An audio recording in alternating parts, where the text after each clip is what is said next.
ಇಲ್ಲಿ ನೀವೇನಂತ ಮಾಡ್ತೀರಿ? ನಾವು ಕೂತ್ಕೊಂಡೆ ಮಾತಾಡಿದ್ದು, ನೀವು ಅದಕ್ಕೆ ಕೇಳೇ ಇಲ್ಲಲ್ಲ. ನೀವು ಮಾನ್ಯ ಸದಸ್ಯರೇ, ಬೆಳಿಗ್ಗೆ ಸಂಭವಿಸಿದ ಘಟನೆ ನಮ್ಗೆಲ್ಲರೂ ಕೂಡ ಅತ್ಯಂತ ನೋವುಂಟು ಮಾಡಿದೆ ಮತ್ತು ವಿಷಾದನೀಯ.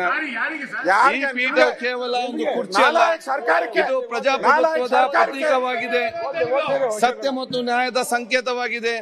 ಈ ಪೀಠದಲ್ಲಿ ಕುಳಿತು ಮಾತಾಡೋ ದೊಡ್ಡ ಗೌರವ ಮತ್ತು ಪ್ರತಿಯೊಬ್ಬ ಸದಸ್ಯರು ಈ ಪೀಠದ ಮಹತ್ವವನ್ನು, ಪಾವಿತ್ರ್ಯತೆಯನ್ನು ಕಾಪಾಡಬೇಕು.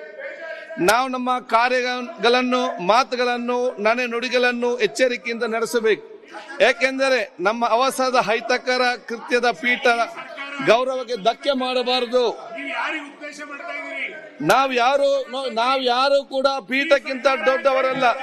ತಮ್ಮ ವೈಯಕ್ತಿಕ ಭಾವನೆ ಪೀಠದ ಮೇಲಿನ ಗೌರವಕ್ಕಿಂತ ದೊಡ್ಡದಾಗಬಾರದು.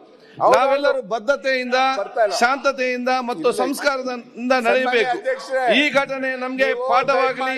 ಮುಂದಿನ ದಿನಗಳಲ್ಲಿ ನಾವು ಸಂವಿಧಾನದ ಗೌರವ ಮತ್ತು ಪೀಠದ ಪಾವಿತ್ರ್ಯವನ್ನು ನಾವು ಕಾಪಾಡೋಣ. ಈಗ ಒಂದು ಗಂಭೀರವಾದ ವಿಷಯವನ್ನು ಈ ಸದನ ಹೇಳುವುದಕ್ಕೆ ಬಯಸ್ತೇನೆ.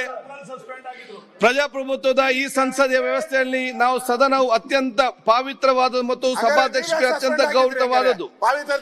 ಸದನದ ಕಾರ್ಯಕಲಾಪಗಳು ಅಡ್ಡಿಪಡಿಸುತ್ತಾ ಸಭಾಧ್ಯಕ್ಷರ ಪೀಠ ಲೆಕ್ಕಿಸದೆ ಈ ಸಂಸದೀಯ ವ್ಯವಸ್ಥೆಗೆ ಧಕ್ಕೆ ಬರುವಂತೆ ಈ ಸದನದಲ್ಲಿ ಯಾರಾದರೂ ಅಗೌರವವಾಗಿ, ಅಶಿಸ್ತಿನಿಂದ ಮತ್ತು ಬೇಜವಾಬ್ದಾರಿಯಿಂದ ನಡೆದುಕೊಂಡಿದ್ದರೆ ಅದನ್ನು ಈ ಪೀಠದಿಂದ ಸಹಿಸಲಿಕ್ಕೆ ಸಾಧ್ಯವಾಗಲಿಕ್ಕಿಲ್ಲ ಮತ್ತೆ ಸಾಧ್ಯವಾಗುವುದಿಲ್ಲ.